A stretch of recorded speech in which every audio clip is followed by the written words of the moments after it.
My name is Jayashree प्रधान और मैं दार्जिलिंग से हूँ। दार्जिलिंग वेस्ट बंगाल में एक छोटी सी बहुत सुंदर सी जगह है। आप लोग ने सुना भी होगा। और मैं दार्जिलिंग से हूँ और मैंने पूरी अपनी पढ़ाई जो स्कूल की पढ़ाई है मैंने दार्जिलिंग से ही करी है, लोरेटो कॉन्वेंट दार्जिलिंग से अप टू क्लास 12। उसके बाद मैंने अपनी लॉ बैंगलोर से करी है। So this was a brief introduction about my self. मेरी फैमिली में मेरी पेरेंट्स हैं और मेरी एक बड़ी दीदी भी है और वो currently she is outside. Now मेरी जर्नी ऐसी रही है यूपीएससी की that I gave my first attempt in 2022। मेरी ग्रेजुएशन हुई थी 2022 को। मेरी लॉ थी, so my law was 5 year course and उसी I graduated in 2022 and without much preparation. ज़्यादा टाइम भी नहीं था, मैंने दिया मेरी पहली अटैम्प्ट वैसे ही दे दिया। और फिर जब मैंने दे दिया तो मेरी पहली प्रीलिम्स नहीं हुई। ऑब्वियसली थोड़ा बुरा तो लगता है लेकिन उतना भी बुरा नहीं लगा था, क्योंकि ऐसा था कि मतलब फर्स्ट अटैम्प्ट ऐसे ही दे दिया था 4-5 अटैम्प्ट्स के प्रिपरेशन के बाद। सो मैंने सोचा कि और से अभी से लेट्स प्रिपेयर इवन मोर, है ना, और अच्छे से प्रिपेयर करते हैं सेकंड अटैम्प्ट के लिए। इसीलिए मैंने सेकंड अटैम्प्ट के लिए एक अच्छे से स्ट्रैटेजी बनाई और फिर थैंकफुली इस अटैम्प्ट में, मेरी सेकंड अटैम्प्ट में, I have gotten rank 52 and I am very very grateful for the same.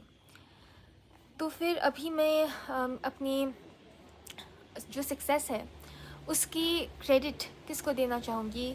मैं अपनी पेरेंट्स को देना चाहूँगी, क्योंकि पेरेंट्स के बिना कुछ भी नहीं होता है। Without my parents I wouldn't be here, without their support, without their belief in me, and they really believed in me and they really saw that I could be successful. So I have to give the credit to my parents. और मैं अपनी grandfather को भी देना चाहूँगी। मेरी grandfather की image आप देख रहे होंगे उधर, तो उन्होंने ही मुझे एक सपना दिया था कि ऐसे बड़ा सपना देखना चाहिए, एक ऑफिसर बनना चाहिए। तो अगर मेरे ग्रैंडफादर नहीं होते तो शायद मैं नहीं होती इधर। इसीलिए मैं वो कहना चाहूँगी। अब थोड़ी प्रेपरेशन के साइड तरफ जाते हैं। थोड़ा प्रेपरेशन कैसे करें ओवरऑल बता दूँगी। ओवरऑल कैसे प्रिपरेशन करें इज़ बेसिक प्रिंसिपल्स ध्यान में रख लीजिए। बेसिक प्रिंसिपल्स क्या होती है कि जैसे कि मैंने अपनी खुद से पढ़ाई करी थी, घर से ही पढ़ाई करी थी। मेरी बाहर एक रूम है और मैं उसी रूम पे पढ़ती थी। लेकिन जब मैं पढ़ती थी मैंने कुछ बेसिक प्रिंसिपल्स याद करी कि नंबर 1, बहुत लिमिटेड सी रिसोर्सेज पढ़नी है, ज़्यादा कुछ नहीं पढ़ना है, लेकिन उसी को बार बार रिवाइज करनी है। That was one was limited resources, second one was maximum revision, third was current affairs पे ध्यान देना है, फोर्थ वाज बहुत ज़्यादा प्रैक्टिस करना है। और प्रैक्टिस क्या करें तो क्या करें? प्रैक्टिस करें तो you have to practise previous year papers, previous year questions. तो मैंने एक ऐसी वाली स्ट्रैटेजी बनाई थी एंड मैंने क्या हुआ कि मैंने डिवाइड करी अपनी टाइम, एक ईयर की टाइम जो होती है। So from July I started preparing for my second attempt. तो July to December was my first phase. उसके बाद सेकेंड फेज़ आती है प्रीलिम्स की फेज़, प्रीलिम स्पेसिफिक फेज़। उसके बाद आती है मेन स्पेसिफिक फेज़। उसके बाद आती है इंटरव्यू स्पेसिफिक फेज़। तो क्या करी मैंने through out the year long preparation, जो इंटीग्रेटेड प्रेपरेशन होती है, तो उसमें मैंने प्रीलिम्स और मेंस के साथ साथ पढ़ाई करी। उसमें मैं about 60% of the time optional को देती थी, 60% ऑफ द टाइम जीएस को देती थी, 40% ऑफ द टाइम और जीएस को देती थी। तो एक दिन में मैं 2 सब्जेक्ट्स करती थी। मॉर्निंग पे या फिर इवनिंग पे मैं जीएस करती थी, या एंड 4 आवर्स और 3 hours I used to do optional. तो मेरी स्टडी स्केड्यूल ऐसी होती थी कि I used to wake up in the morning, I used to give around 5 hours और सो 5-6 आवर्स टू जीएस। उसके बाद मैं थोड़ी ब्रेक लेती थी, थोड़ी करंट अफेयर्स करती थी, एंड थोड़ी करंट अफेयर्स करने के बाद फिर मैं ऑप्शनल करती थी। So this was my preparation for the entire journey. अब प्रीलिम स्पेसिफिक प्रिपरेशन पे जाते हैं। प्रीलिम स्पेसिफिक जब हम बात करते हैं तो मैंने जीएस के लिए प्रिपरेशन कैसे करी। देखिए, प्रीलिम्स क्या होती है कि it has become very unpredictable these days and it is also one of the most difficult stages in my opinion. मुझे भी बहुत डिफिकल्ट लगता था, सारी स्टेजेस में मुझे भी बहुत डिफिकल्ट लगा है प्रीलिम्स। मुझे क्या लगता है कि to navigate this issue, to navigate the issue of prelims, GS, your hold on GS has to be very strong. You have to be very strong with respect to the static material that you use, um, the static sources that you use. You have to know them verbatim. तो जो वो static sources होती है, जैसे कि लक्ष्मीकांत होती है या फिर मॉडर्न हिस्ट्री होती है या फिर आर्ट एंड कल्चर के लिए जो नोट्स आपने बनाई हैं, तो जो मैंने नोट्स फॉलो करी थी वो वर्बेटम आपको याद होनी चाहिए, because this is something that will help you, जो आपको अनप्रिडिक्टेबल सिचुएशंस को भी यू कैन नेविगेट देम। जैसे कि ये सब सॉसेस होती है उससे अच्छे से पढ़नी है, कम सॉसेस रखिए बट अच्छे से करिए, ठीक है। तो ये हुई जीएस की बात। अब जब सीसैट की बात आती है, सीसैट कैसे करें।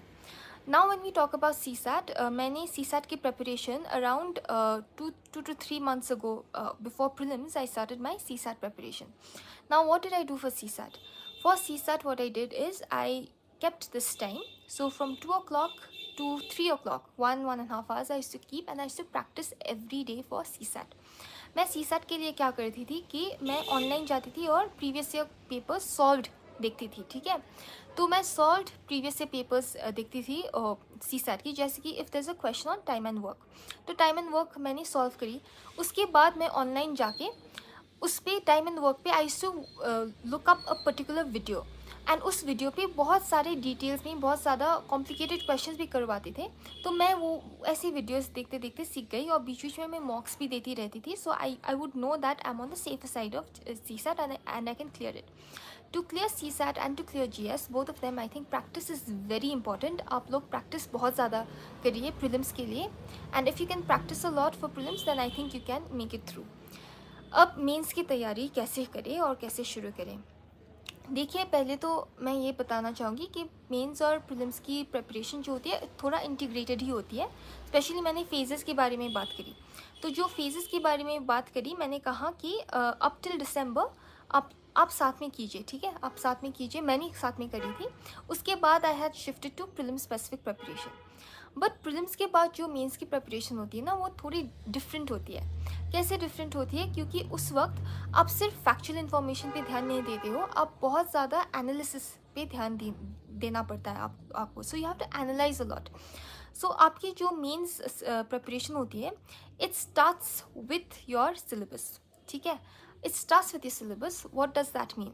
इट मीन्स कि आप एक सिलेबस रखिए, वो मेंस की सिलेबस आप print out, always you keep it with you at all times on your table, ठीक है। you keep it in your table at all times, and जब आप देख रहे हो वो that syllabus, आप word by word जाइए, उस पर word by word जाइए और try to make notes of each and every word of that syllabus, ठीक है। जैसे कि आर्ट एंड कल्चर की नोट्स है। आर्ट एंड कल्चर की नोट्स मैंने कैसी बनाई थी? मैंने बनाई थी NCERT से। मेरी सॉस क्या थी? मेरी क्लास 11 एंड क्लास 12 की NCERTs थी for art and culture and for ancient and medieval history. बहुत ज़्यादा सॉस नहीं था। एंड इवन लूसेंट की वो जो 20 पेजेस की फर्स्ट GK, लूसेंट की जो सॉस है, एक GK बुक है, उसमें फर्स्ट 20 पेजेस फॉर इंस्टेंस मैंने वो लिया और मैंने कुछ शॉर्ट नोट्स बनाए for GS1. Similarly for geography, I made short notes from NCERTs, and then I go through the previous year papers and I see what questions have been asked, and वही questions से themes देखकर उसी पे notes बनाई। So notes ऐसे, so means preparation also consists of note making. तो note making आप कैसे करेंगे? आप word by word जाएंगे according to the syllabus, and when you're going according to the syllabus, you not only look at your static sources, you also look at the previous year papers, so you see what sort of questions are being asked and what are the important questions that you need to address. तो ऐसे आपकी mains की तैयारी भी हो जाती है। And the most important element of mains preparation is answer writing. आपको बहुत सारे आंसर्स लिखना चाहिए। You should be ideally writing a lot of answers, you should be practising a lot. मैंने तो बहुत ज़्यादा करी थी, एंड वही practice will make you confident enough in the exam hall to appear for mains. अब ऑप्शनल क्या करें और ऑप्शनल कैसे चूज़ करें? तो मेरी ऑप्शनल क्या थी? मेरी ऑप्शनल थी लॉ, ठीक है। मेरी ऑप्शनल थी लॉ, एंड मेरी क्या है कि I had an easier time selecting my optional. क्यों? क्योंकि मेरी optional was my graduation subject. So मैंने अपनी ग्रेजुएशन सब्जेक्ट को ही ऑप्शनल बना दिया। तो अगर आपकी एक ग्रेजुएशन सब्जेक्ट है जिसमें आपको इंटरेस्ट है, ये भी नेसेसरी है, आपकी ग्रेजुएशन सब्जेक्ट आपका इंटरेस्ट भी है उस पर, तो आप वही ले सकते हो। अगर आपकी ऐसे कुछ ग्रेजुएशन सब्जेक्ट नहीं है wherein you can't really choose that as an option, तो कोई बात नहीं, you can choose something else, you can do something else with your option. You can check you can check the list that UPSC provides. उसमें बहुत सारे subjects हैं, आप किसी एक को पकड़ लीजिए। थोड़ी आप कैसे चूज़ करें ऑप्शनल? देखिए, आप ऐसे चूज़ करिए कि पहले आप ना थोड़ा 1-2 पेजेस रीड कर लिए, जो भी आप ऑप्शनल सोच रहे हो, जैसे कि if you are thinking of anthropology और if you thinking of psychology, first go through a few pages of that whatever book is there and see if you find it interesting. The other thing that you must do is, आप ये करिए कि आप previous year papers देखिए. मैंने यही करी थी, ठीक है, क्योंकि जो, because even though my optional was law which is my graduation subject, but at one point I thought कि शायद मैं कुछ और सब्जेक्ट भी ले सकती हूँ. तो इसीलिए मैंने क्या करी थी, मुझे एंथ्रोपोलॉजी में थोड़ी इंटरेस्ट थी, तो मैंने क्या करी कि first I went through the previous year questions of anthropology, then I went through the previous year questions of law. और जब मैंने प्रीवियस ईयर क्वेश्चंस देखी तो मुझे लगा कि previous year questions of law seems more doable because it's my graduation subject. ठीक है, तो इसीलिए पहले जब भी आप एक ऑप्शन चूज़ कर रहे हो, थोड़ा बहुत आप एक अपनी प्रीवियस ईयर पेपर्स भी देख लेना. You just check the first few pages and see if it makes sense to you, if you find it interesting enough, and if you do, then you go ahead and pick that optional.